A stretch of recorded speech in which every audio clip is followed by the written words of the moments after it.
हाँ दोस्तों, हमने कहाँ तक कर लिया था? हम पहुंच चुके थे, विद्युत रेखाएं पढ़ी थी हमने। विद्युत रेखाओं के बारे में पढ़ा था कि विद्युत रेखाओं की प्रकृति कैसी होती है, विद्युत रेखाएं किस तरीके से गमन करती है, किस आवेश से किस आवेश तक जाती हैं, ये सब हमने पढ़ लिया था। समझा था उस दिन हमने इनके बारे में, विद्युत रेखाओं के बारे में। तो आज हम क्या करेंगे, विद्युत रेखाओं के बारे में लिखेंगे। तो टॉपिक डालो अपना कि विद्युत रेखाएं। टॉपिक डालो विद्युत क्षेत्र रेखाएं। टॉपिक है अपना विद्युत क्षेत्र रेखाएं। ये क्या है अपना टॉपिक है, विद्युत क्षेत्र रेखाएं। इंग्लिश में लिख लो इलेक्ट्रिक फील्ड लाइन्स।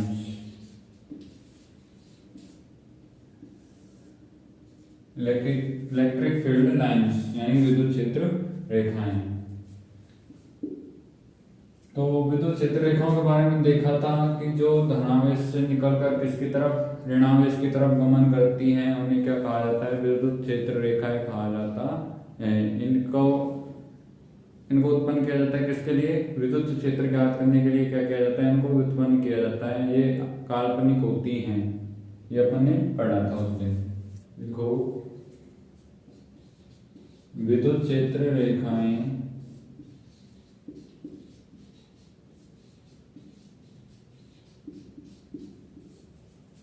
विद्युत क्षेत्र में, विद्युत क्षेत्र रेखाएं विद्युत क्षेत्र में खींचा गया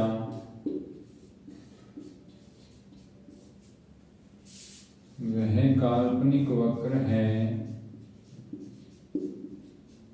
वह काल्पनिक वक्र है। विद्युत क्षेत्र रेखा विद्युत क्षेत्र में खींचा गया वह काल्पनिक वक्र है जिस पर स्वतंत्र, जिस पर पृथकृत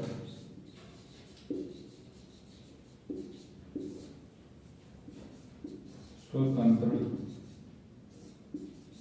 धनावेश गमन करता है।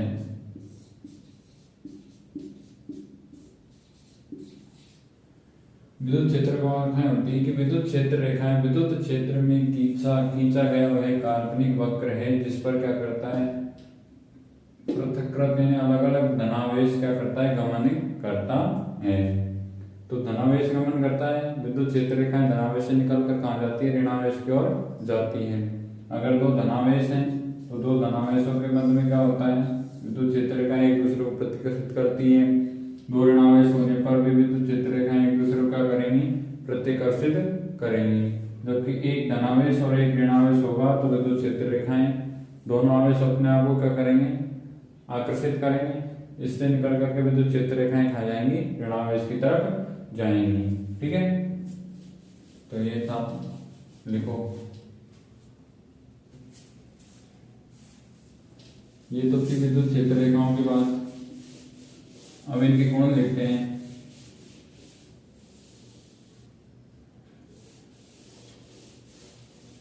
विद्युत क्षेत्र रेखाओं के गुण लिखो। विद्युत क्षेत्र रेखाओं के गुण। विद्युत क्षेत्र रेखाओं के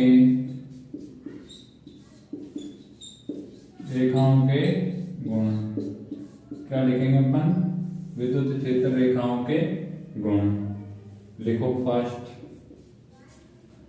फर्स्ट गुण है विद्युत क्षेत्र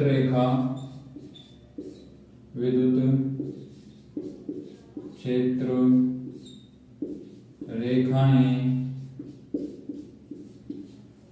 धनावेश से निकलकर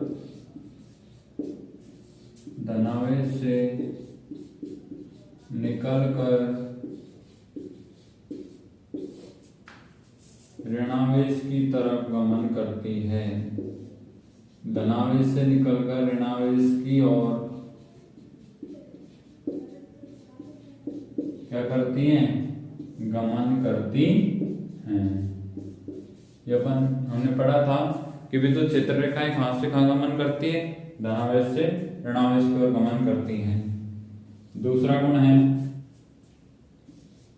एकल आवेश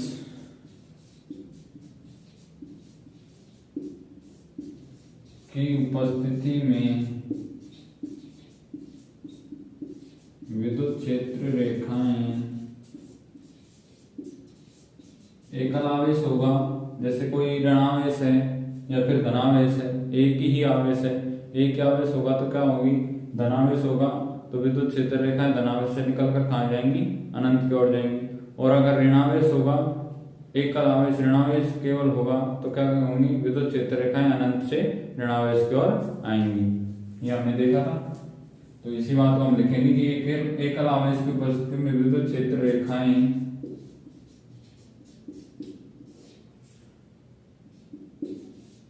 अनंत से प्रारंभ होती हैं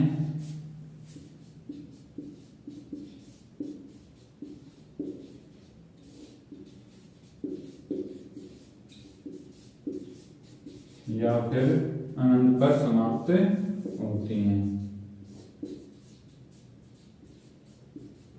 या अनंत पर समाप्त होती हैं। सेकंड गुण हो गया कि एकल आवेश की उपस्थिति में विद्युत क्षेत्र रेखाएं अनंत से प्रारंभ होती है या फिर अनंत पर समाप्त होती हैं। ठीक है, ये हमने देखा था कि धनावेश होगा तो धनावेश से विद्युत क्षेत्र रेखाएं निकलेंगी और कहाँ जाएंगी? अनंत की ओर गमन करेंगी। जब एकल आवेश ऋणावेश होगा तो ऋणावेश से विद्युत क्षेत्र रेखाएं कहाँ होंगी? ऋणावेश की तरफ आएंगी। तो कहाँ से आएंगी? अनंत से गमन करते हुए कहाँ पे आएंगी? ऋणावेश की तरफ आएंगी। ये हमने देखा था। अब लिखते हैं अपन थर्ड गुण।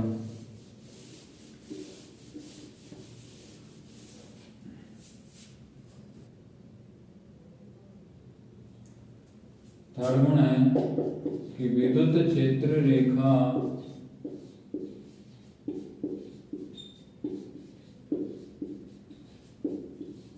के किसी बिंदु पर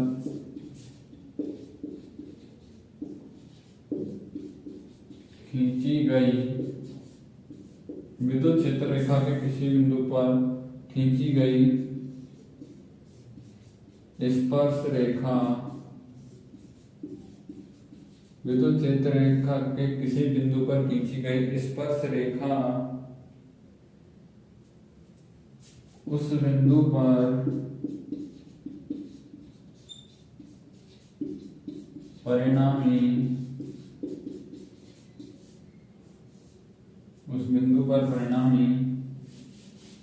विद्युत क्षेत्र की दिशा को दर्शाती है।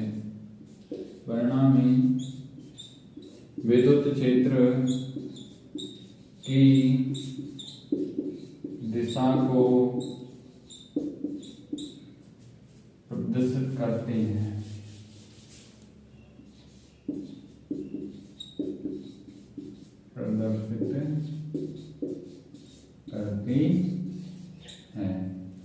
कि विद्युत क्षेत्र के किसी बिंदु पर विद्युत क्षेत्र रेखा है, उसका कोई बिंदु है, उस पर क्या करेंगे अपन? स्पर्श रेखा खींचेंगे तो उस बिंदु पर परिणामी विद्युत क्षेत्र की दिशा को क्या करेगी? वो स्पर्श रेखा प्रदर्शित करेगी। हमने देखा था उस दिन कल।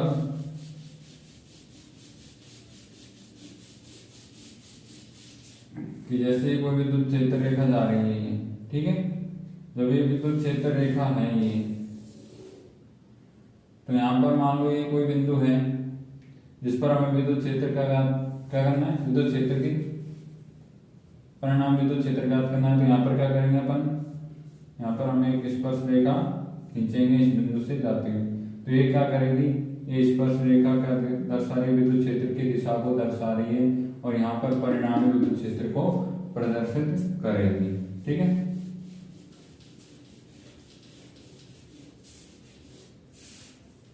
अब नंबर 4 है कि दो विद्युत क्षेत्र रेखाएं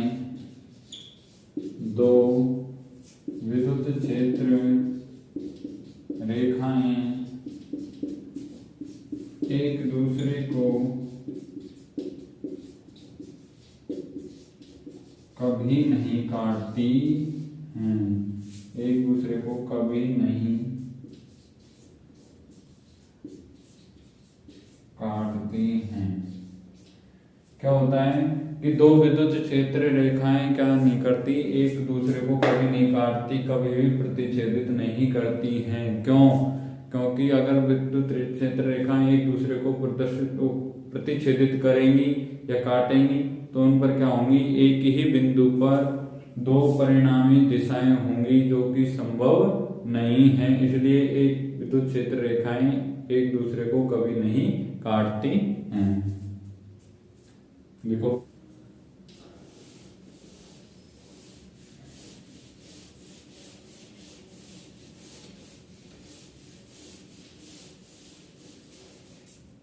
अब क्वेश्चन है कि दो क्षेत्र रेखाएं एक दूसरे को क्यों नहीं काटती हैं। क्वेश्चन है अपना कि दो क्षेत्र रेखाएं एक दूसरे को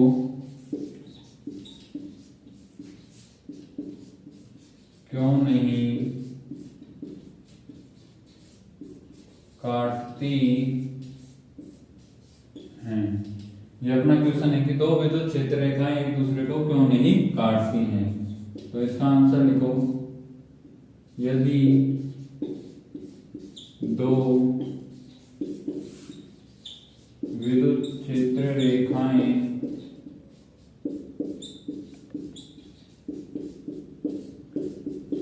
एक दूसरे को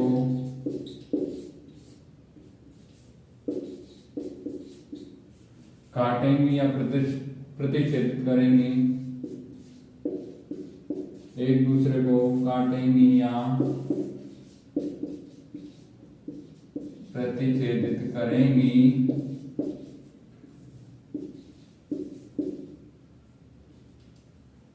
करती हैं। यदि दो विद्युत क्षेत्र रेखाएं एक दूसरे को काटेंगे प्रतिच्छेदित करती हैं तो उस बिंदु पर दो स्पर्श रेखाएं होंगी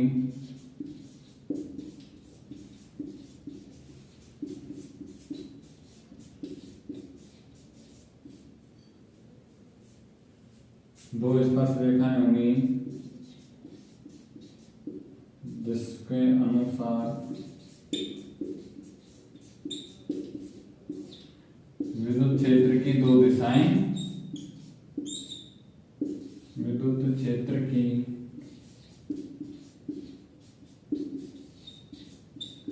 एक ही बिंदु पर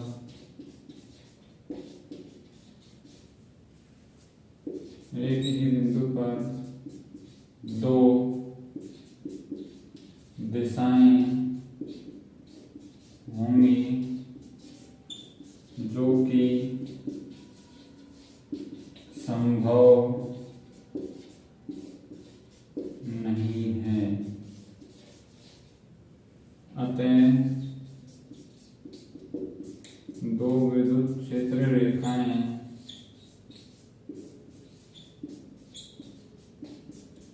एक दूसरे को नहीं काटती हैं।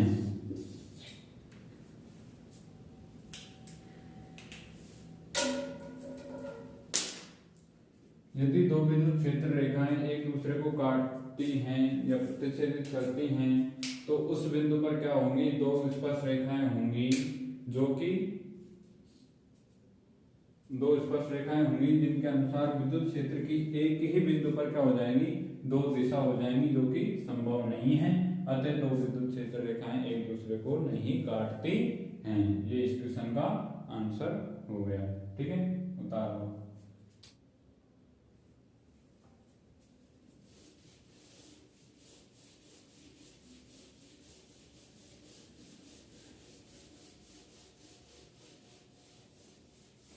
ये हो गई क्या, विद्युत क्षेत्र रेखाओं की बात, इलेक्ट्रिक फील्ड लाइनों की बात। अब हम करेंगे क्या, अगला टॉपिक क्या है हमारा, वैद्युत द्विध्रुव, इलेक्ट्रिक डिपोल, वैद्युत द्विध्रुव। टॉपिक डालो अपना अगला, वैद्युत द्विध्रुव। अगला टॉपिक अपना वैद्युत द्विध्रुव। वैद्युत द्विध्रुव होता क्या है, इलेक्ट्रिक डिपोल, इलेक्ट्रिक डिपोल, वैद्युत द्विध्रुव। ये वैद्युत द्विध्रुव होता क्या है, देखो मान लो ये एक आवेश है क्या, Q1, एक ही आवेश है क्या, Q2, इन दोनों को अपन ने मिला दिया। आवेश Q1 और Q2, इनके बीच की दूरी कितनी है, 2a। इनके बीच की दूरी कितनी मान लिया अपन ने, 2a है। ये माइनस, ये प्लस का Q है, ये माइनस का है। आवेश दोनों पर समान है Q, लेकिन ये प्लस है, ये धनावेश है, ये ऋणावेश है। समान परिमाण के विजातीय आवेशों के निकाय को क्या कहा जाता है, वैद्युत द्विध्रुव कहा जाता है। क्या, दो आवेशों जिनके मध्य की दूरी क्या हो, अल्प हो, समान परिमाण के हों लेकिन विजातीय प्रकृति के हों, उनके निकाय को क्या कहा जाता है, वैद्युत द्विध्रुव कहा जाता है। दो आवेश जिनके बीच की दूरी बहुत कम है, यानी अल्प दूरी पर स्थित दो आवेश, समान परिमाण के दो आवेश जिन के मध्य की दूरी क्या हो, बहुत कम हो, लेकिन क्या हो, आवेश दोनों विजातीय आवेश हो, तो उसके निकाय को क्या कहा जाता है, वैद्युत द्विध्रुव कहा जाता है, इलेक्ट्रिक डाइपोल कहा जाता है। ये दोनों आवेशों के मध्य की जो दूरी है 2a, इसको क्या कहा जाता है, द्विध्रुव लंबाई कहा जाता है। यानी कि दोनों आवेशों के मध्य की दूरी को क्या कहा जाता है, द्विध्रुव लंबाई कहा जाता है। 2a क्या है, यहाँ पे द्विध्रुव लंबाई कितनी है, 2a। इसको तो क्या कहते हैं अपन, द्विध्रुव लंबाई। और जो कोई मिलाने वाली रेखा है, दोनों आवेशों को मिलाने वाली रेखा, इसको क्या कहा जाता है, द्विध्रुव अक्ष कहा जाता है। इसको क्या कहते हैं, द्विध्रुव अक्ष। इनके बीच की दूरी को क्या कहा जाता है, द्विध्रुव लंबाई, और इनको मिलाने वाली लाइन को क्या कहा जाता है, द्विध्रुव अक्ष कहा जाता है। तो ये था वैद्युत द्विध्रुव की बात। इस पर क्या होंगी, वही अपन बनाएंगे इसका डायग्राम आगे। पहले इसके बारे में देखो, वैद्युत द्विध्रुव के बारे में देखो कि अल्प दूरी पर स्थित दो समान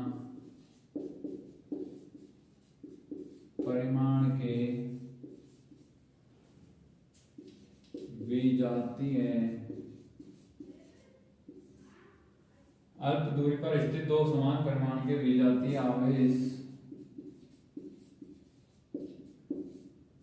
आवेशों के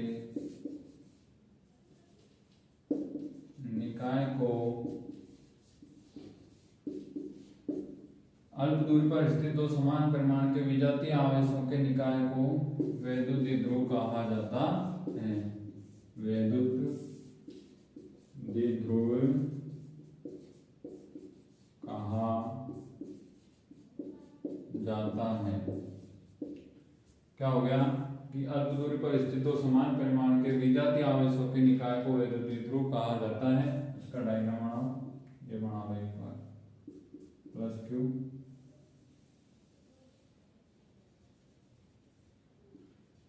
ये क्या है माइनस क्यू। विजातीय आवेश हो गए दोनों, लेकिन समान परिमाण के हैं। इनके मध्य की दूरी कितनी है? इनके मध्य की दूरी है 2a। यहां से इसको बना लो, बनाओ इसको।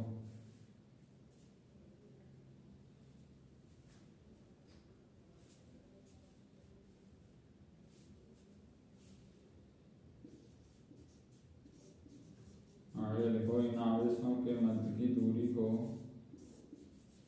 इन आवेशों के मध्य की दूरी को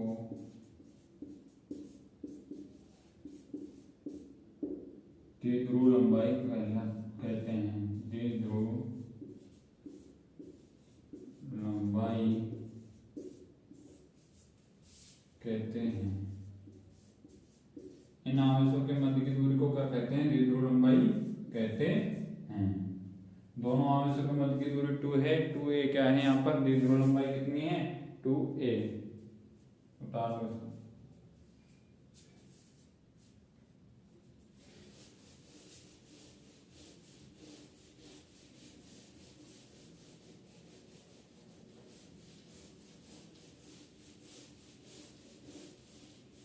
आगे लिखो,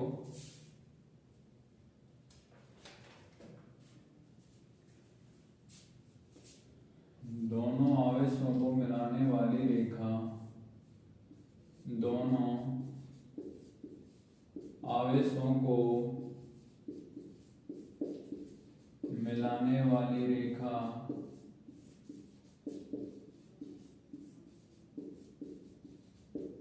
को क्या कहते हैं? द्विध्रुव अक्ष कहते हैं। द्विध्रुव अक्ष कहते हैं। दोनों आवेशों को मिलाने वाली रेखा को क्या कहा जाता है? द्विध्रुव अक्ष कहा जाता है। और दोनों आवेशों के मध्य की दूरी को क्या कहा जाता है? द्विध्रुव लंबाई कहा जाता है।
ये क्या हो गया? ये हो गया वैद्युत द्विध्रुव की क्षेत्र रेखाएं। वैद्युत द्विध्रुव की क्षेत्र रेखाएं जो प्लस धनावेश से चलकर कहाँ जा रही है? ऋणावेश की तरफ जा रही हैं। तो इसको बना लो। अब आगे चलते हैं। ये हो गई वैद्युत द्विध्रुव की बात। अब अपना नेक्स्ट टॉपिक आता है वैद्युत द्विध्रुव आघूर्ण। नेक्स्ट टॉपिक क्या है हमारा? वैद्युत द्विध्रुव आघूर्ण। नेक्स्ट टॉपिक है अपना वैद्युत द्विध्रुव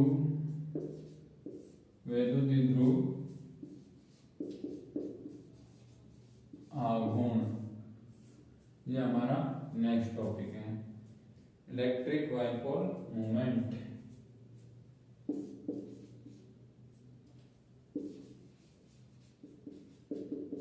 इलेक्ट्रिक डाइपोल मोमेंट, वैद्युत द्विध्रुव आघूर्ण, इलेक्ट्रिक डाइपोल। वैद्युत द्विध्रुव आघूर्ण किसे कहते हैं? वैद्युत द्विध्रुव आघूर्ण किसी आवेश, वैद्युत द्विध्रुव के किसी आवेश और उसके मध्य की लंबाई, यानी कि वैद्युत द्विध्रुव लंबाई और किसी आवेश के गुणनफल को क्या कहा जाता है? वैद्युत द्विध्रुव आघूर्ण कहा जाता है। तो क्या लिखेंगे अपन? हम लिखेंगे कि वैद्युत द्विध्रुव के किसी आवेश, वैद्युत द्विध्रुव के किसी आवेश व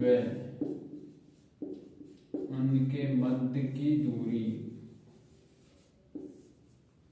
वैद्युत द्विध्रुव के आवेश, किसी आवेश में उनके मध्य की द्विध्रुव लंबाई, द्विध्रुव लंबाई के गुणनफल को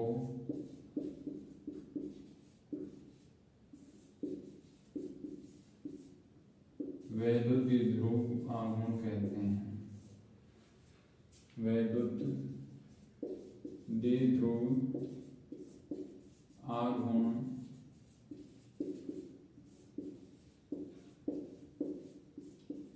कहते हैं।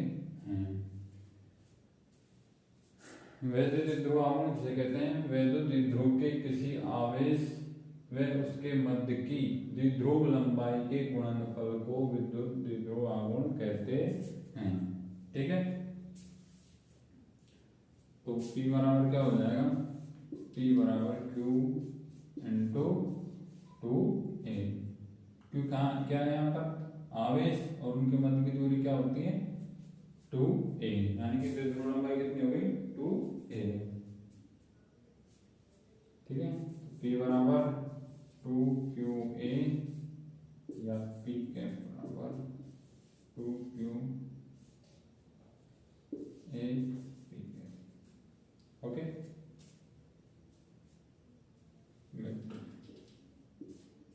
ये किस रूप में लिख दिया अपन इसको?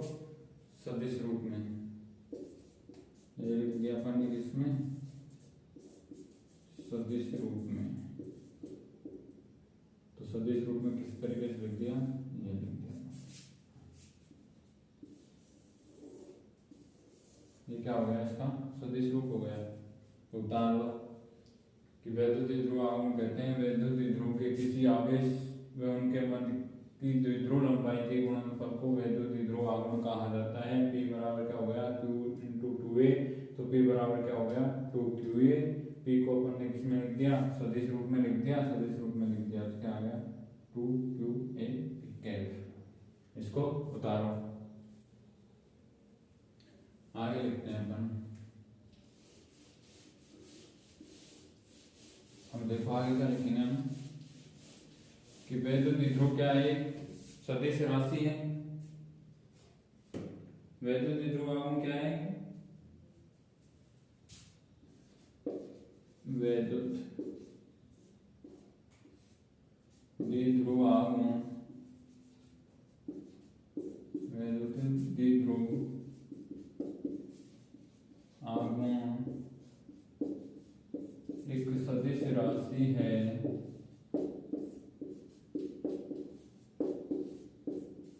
वैद्युत द्विध्रुव आघूर्ण क्या है? एक सदिश राशि है जिसकी दिशा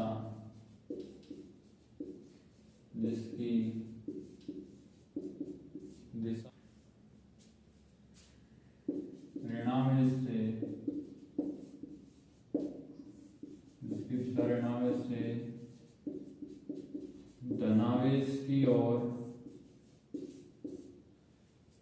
जिसकी दिशा क्या होती है, ऋणावेश से धनावेश की ओर।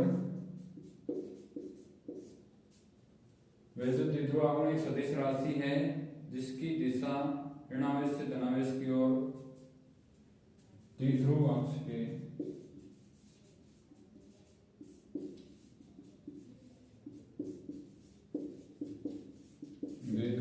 अनुदिश होती है।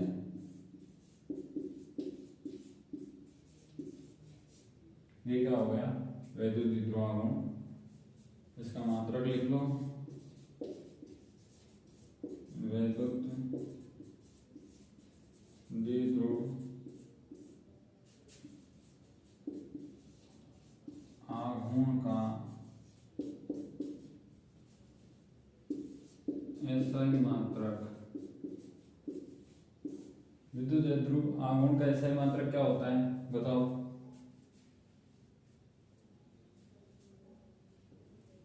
क्या होता है, कूलाम मीटर होता है। कूलाम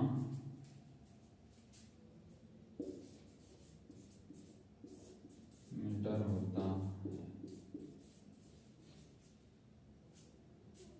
SI मात्रक क्या हो गया इसका, कूलाम मीटर हो गया। ठीक है, बताओ इसको, आगे चलो। यहां तो हो गई बात।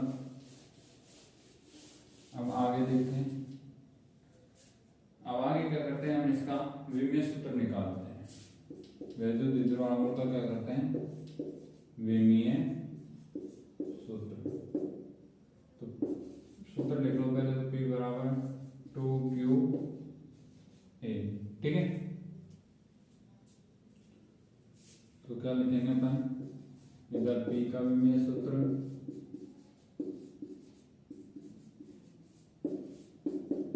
बराबर Q का विमीय सूत्र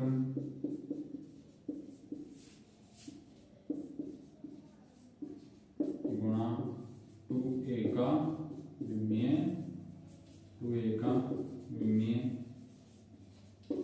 सूत्र। ठीक है, तो P का विमीय सूत्र क्या होता है, निकालना है अपने को।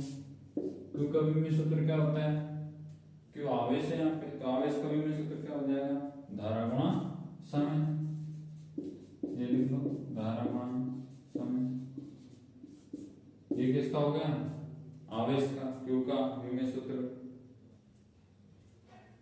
यहाँ पे क्या लिखेंगे अपन, A का विमीय सूत्र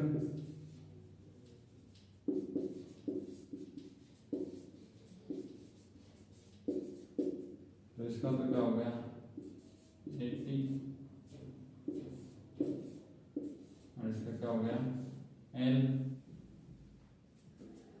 तो क्या हो गया सूत्र हमारे पास में, M0 यहाँ पे, L1 T1 और A1। ये क्या हो गया, P का विमीय सूत्र। तो P का विमीय सूत्र क्या आ गया हमारे पास में, P का विमीय सूत्र ये आ गया। P का विमीय सूत्र M0 L1 T1 और A1। ये कैसे निकाला हमने निकाला इधर इस सूत्र से, इसमें से Q का विमीय सूत्र लिया हमने, तो Q का मतलब होता है धारा गुणा समय। फिर यहाँ से A का लिया, तो A का क्या आ गया अपने पास में, लंबाई। क्षेत्रफल किसमें बात आ जाता है, लंबाई आ गई। और इसका क्या हो गया 80। तो यहाँ पर M नहीं है, द्रव्यमान 0 है, तो M0, लंबाई L1 है तो L1। A कितना है, T कितना है 1 है, तो T1। A कितना है 1 है, तो A1। तो ये क्या आ गया हमारे पास में, P का विमीय सूत्र क्या हो गया, वैद्युत द्विध्रुव आघूर्ण का विमीय सूत्र हो गया M0 L1 T1 और A1। ये क्या, ठीक है। तो आज हमने क्या पढ़ा, हमने पढ़ा वैद्युत क्षेत्र रेखाओं के बारे में लिखा, उसके बाद में वैद्युत द्विध्रुव आघूर्ण के बारे में पढ़ा, और उसके बारे में कंप्लीट हुआ हमारा वैद्युत द्विध्रुव आघूर्ण, विद्युत क्षेत्र रेखाएं, ये हमारी कंप्लीट हो गई। अब आगे क्या करेंगे हम, अगला टॉपिक है हमारा, नेक्स्ट टॉपिक होगा हमारा कि हम अलग अलग क्षेत्र पर अलग अलग बिंदुओं पर क्या ज्ञात करेंगे, विद्युत क्षेत्र की दिशा ज्ञात करेंगे। किसके कारण? विद्युत ध्रुवावरण के कारण। ये क्या कब करेंगे हम? ये आगे का कल करेंगे।